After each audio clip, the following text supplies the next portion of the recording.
Hello, hosts and travelers. Welcome to the podcast Hosting Your Home.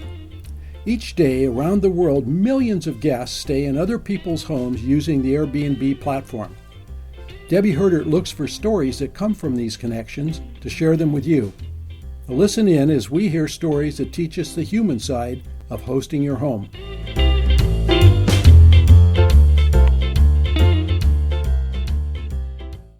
Hi everyone, this is Debi. Welcome to Hosting Your Home. Today we're going to talk with Carole Wiles, a delightful lady who hosts a private suite with her husband Chuck on the east side of town in Portland, Oregon.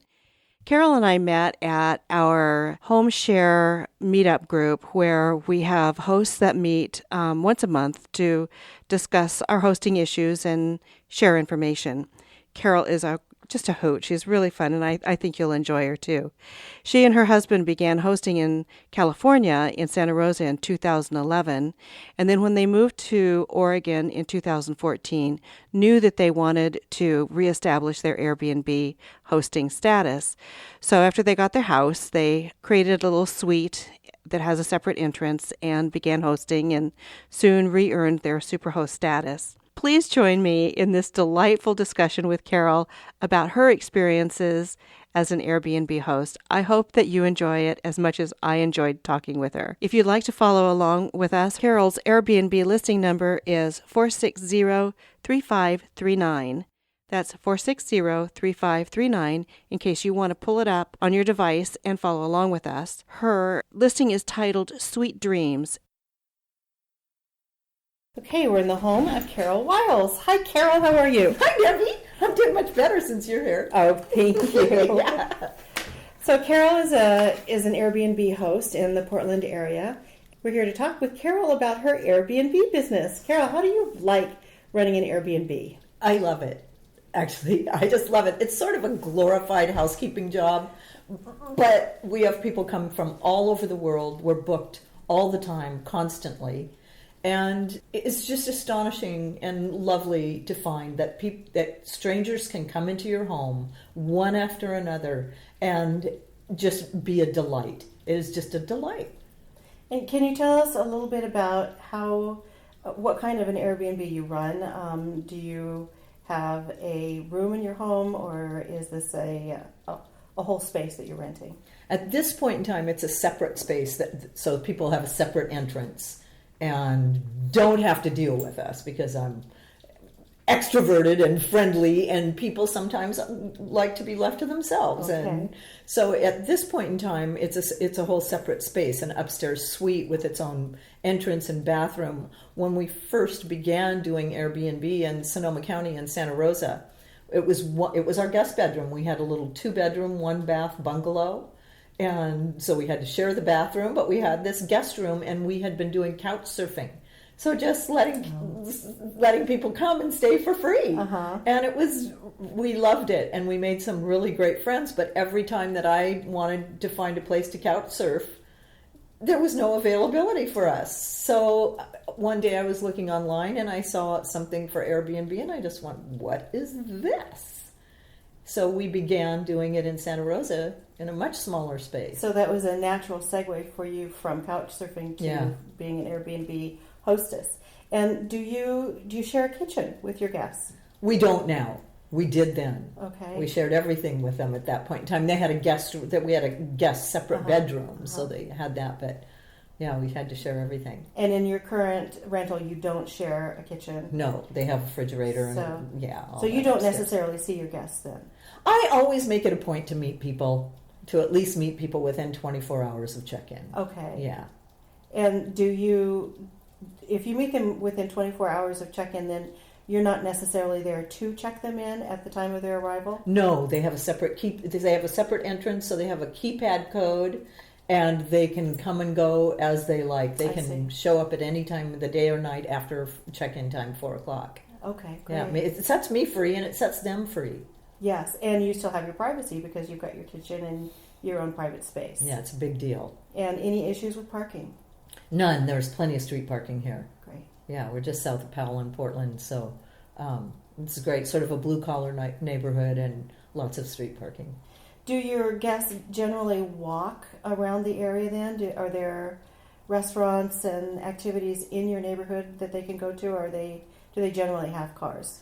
It's about half and half, I think. Many people come here and just take public transit, but it's so easy. 2 blocks over is Gladstone, and a bunch of little commercial spaces are happening over there, and then 7 blocks over is Division, which is one of the top foodie streets in the nation right now. So, and then does the bus come to your area? If they're going to take public transit, is that what they would do? The bus is right down on Powell. And the number 9 goes, it's a main line, goes straight downtown or out all the way out to Gresham. Oh, great. It's sort of centrally located without having the problems of being too busy of a neighborhood. Uh-huh. And you mentioned that you moved to Portland from California. Right. And you had an Airbnb in California. Right. Can you tell us how that move worked for you as far as your license, your Superhost status, if you were a Superhost at that time, and about relisting with them? Right. Well, I knew when we moved to Portland, because I loved Airbnb. I mean, it was just a great way to make a little bit of money to tuck into our travel envelope at that point in time. It wasn't a big part of our income. But during the move to Portland, we both ran our own businesses. I was a piano teacher and Chuck is a bike tech. And I knew when we moved to Portland, where I grew up here and always wanted to come back, that we had to buy a house that had a separate entrance for Airbnb. I mean, I had to find that to make this move feasible. So we were Superhosts in Santa Rosa. It was a pretty easy transition. So as soon as I saw this house, I knew it was made for what I wanted to do. And within a month of moving here, I opened for business. Excellent. Yeah, it was easy and great. The permit process with the city made it really easy and uncomplicated. As fearful and tenuous as I was, I went forward with that anyway. Oh, that's great. So in your transition from Superhost in one area to Superhost in the second area, what did that entail? Well, one of the things that had come up for me quite quickly, sharing our home with other people, was I am fragrance sensitive. You know, I'm sort of a child of the 60s and always been aware of toxic stuff in our mattresses and sheets and all of that kind of stuff. But more and more, clothing and laundry detergent is, even when you buy clothing, a lot of times now it's fragranced. And I realized immediately I was having guests and being set off, and I'm quite sensitive and couldn't be around people that wore perfume or had lotion on or body care products. All of that, even their laundry detergent, I couldn't be around it. So I had to quite quickly in Santa Rosa, instead of being able to have a lovely title like Charming, Colorful California Bungalow, I had to have our title be Chemical Fragrance Free. If you use these products, this is not the place for you.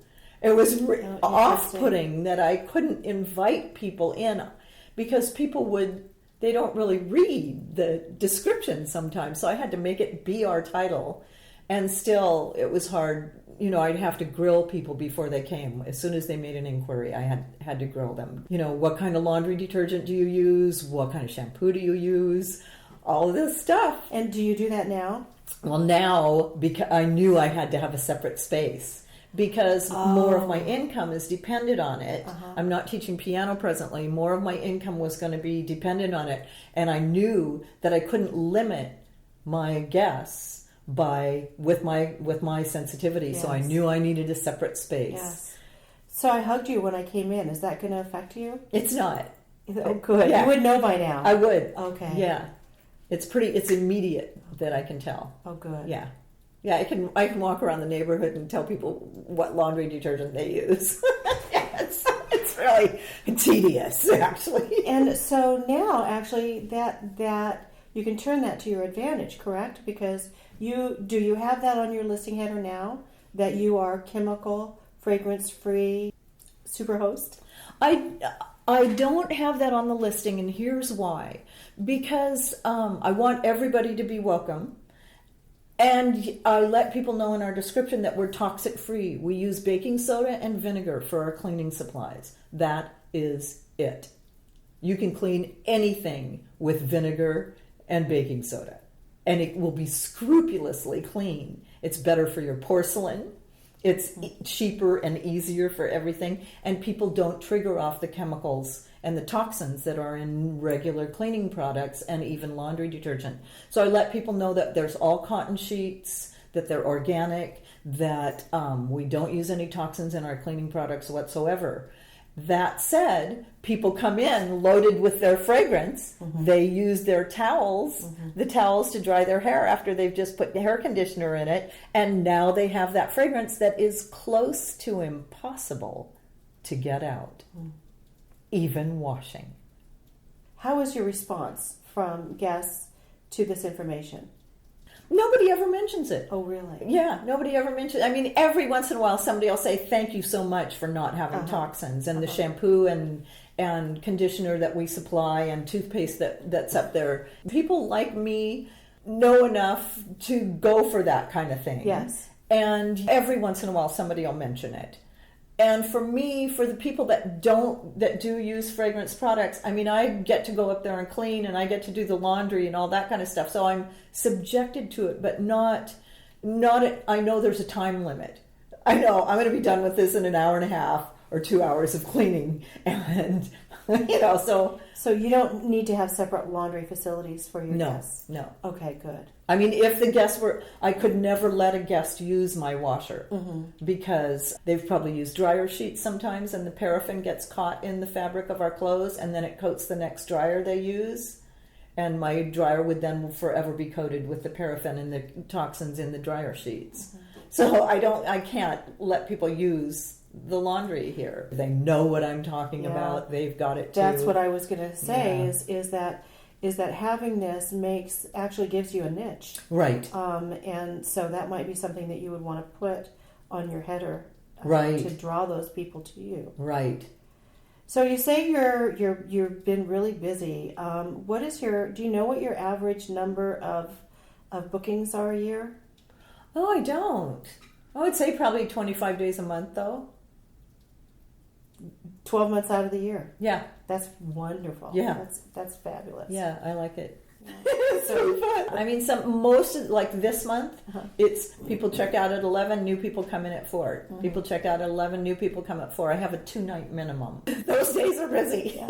And do you allocate your money from Airbnb for a certain thing in your life? You travel or house renovation or something like that? We used to. In Santa Rosa when we were doing it, it was just extra cash for travel. But now my income is dependent on this. I see. Yes, okay. a large portion of it. And it works. And, I've talked maybe 10 other couples or people that have homes that I've thought would be warm, inviting people into doing Airbnb, from Maui to in places in California, 2 or 3 couples here in Portland, people that had been professional people that were used to a certain income, and all of a sudden here they are retiring and they're afraid of losing their home. Really shaking to the bone that they were going to lose their home and they were going to have to move someplace else. They're making plans to do that.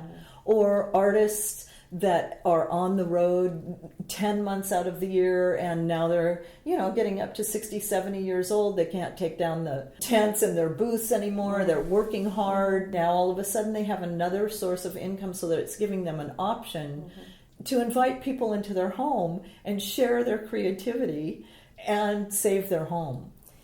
And in the past, I've heard you say that it's not all about the money.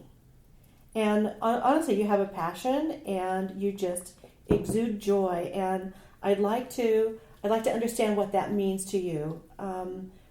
When you told me that it's not about the money, you were talking about keeping your rates lowered. And where does your joy come from? Well, joy comes from breathing.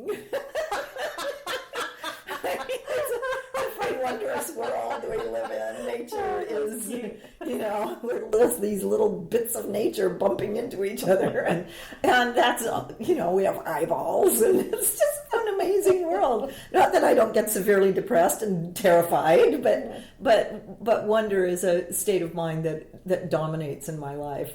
I've traveled extensively in my life. It is critical for people to be able to get to other parts of the world and enjoy other cultures, for us to see how we are the same and how we are different, and to be able to accept that and exchange that and begin to really love humanity.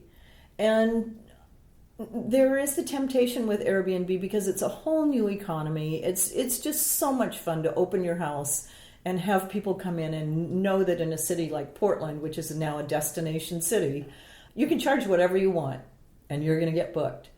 And what happens is people get greedy.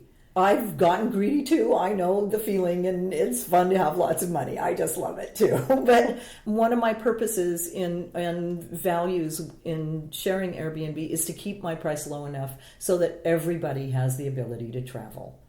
So that kids can, some kids are coming tomorrow that are driving across country for spring break because they've never been to Portland. Awesome. And I'm charging $62 or $72 a night so that two girls can afford to come to Portland who've never seen it before.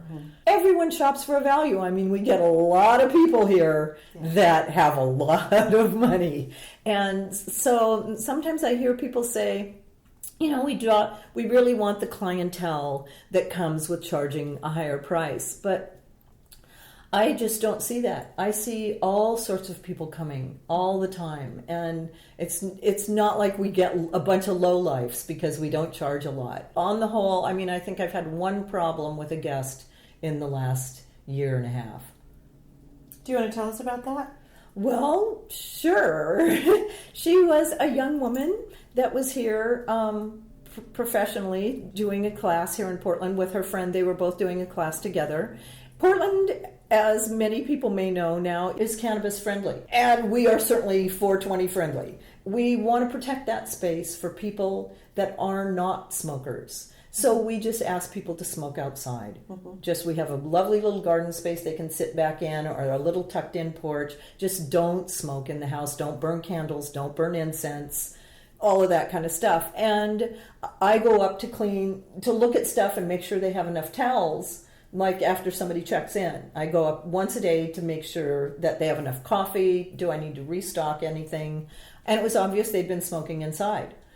And I talked to her about it, and she said, I didn't. It was just, we were just going to walk out the door, and, we did it right at the doorway. And she lied. She was obviously doing it. It was in the bedroom. She'd smoked in the bedroom. I saw ashes in different places, and I'm fragrance sensitive. I can smell stuff. And some other things came up, the same kind of stuff that, she didn't tell the truth. She's young, she's inexperienced, she wasn't totally accountable, she made stories up. And when I left a review, which is one of the great things about Airbnb, is you can leave a review for guests and they leave a review. I said, I hate doing this, but here's what happened. And she made up stories. And if you do not have a rule where you're smoke-free, these people may work for you. But for me, they didn't, because we have that rule. And she came at me. She came at me with emails and, how dare you? She called Airbnb and told them that I was lying and misrepresenting the whole case. It was quite interesting. Airbnb sort of had my back and didn't really get into it, but the next time she tried to rent on Airbnb, that host contacted me and said, "What's the story?" And I told him, "Here's what's up." And I told him, and she's probably going to be on her best behavior because she's going to need good reviews now. Yeah. So she was. I checked back with him later. She was on her best behavior, but she had lied to him too. She had said, "Oh no, she didn't want us smoking outside, and we did smoke outside." She just truthful, and that I don't like that. But that's really been the only thing. Nice to hear that Airbnb. Well, it sounds like they didn't really need to intervene, right? But that you felt supported by them, and that's That's really great. Yes, I did in this instance. There have been another instance with them that I didn't feel supported. Would you like to tell us about that? Sure, okay. So, let's see. A guest, when we were leaving Sonoma County, a guest needed to cancel, and he asked me to do it for him because Airbnb had told him that he wouldn't get his deposit, he wouldn't get his money back, and he was well within the time frame to get all his money back. So he asked me to call and cancel, and I called Airbnb, and I said, look, am I going to lose my Superhost status over this or anything if I cancel for him? And they said, no, it's not going to be a problem. And sure enough, I lost my Superhost status immediately from doing that. Yeah. And got it back, of course. That was one of the things. The other thing that happened that I was surprised by is we did have a guest. I forgot about this guest. We had a guest, and we were at the Oregon Country Fair, which is a big deal for me. I went every year for 30 years. It's a big reunion for me. We were going on this Friday. The cleaner that I use every once in a while was going to come and clean, so we didn't have to come back.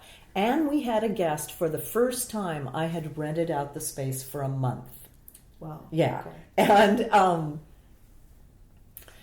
And I got a call at the Oregon Country Fair where I don't really have much cell reception, and it was my poor house cleaner who's young, and the guest had showed up early and was trying to push his way in. He just let me come in, you don't have to clean.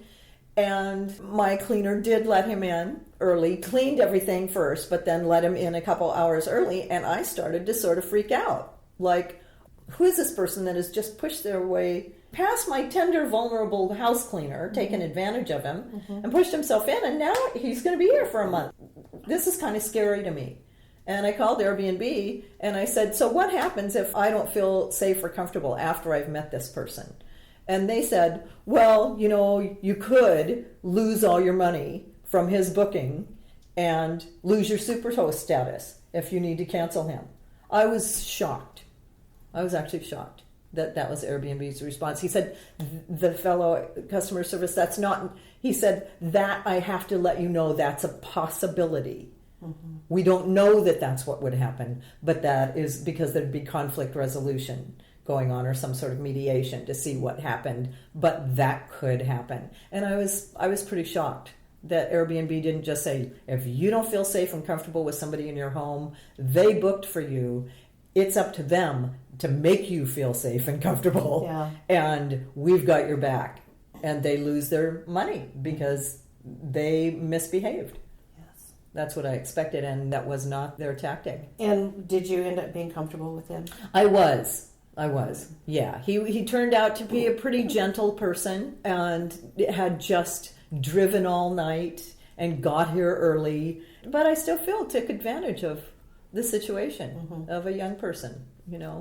But I felt comfortable with him, and I didn't feel like I was going to be harmed by him. Good. Yeah. Good.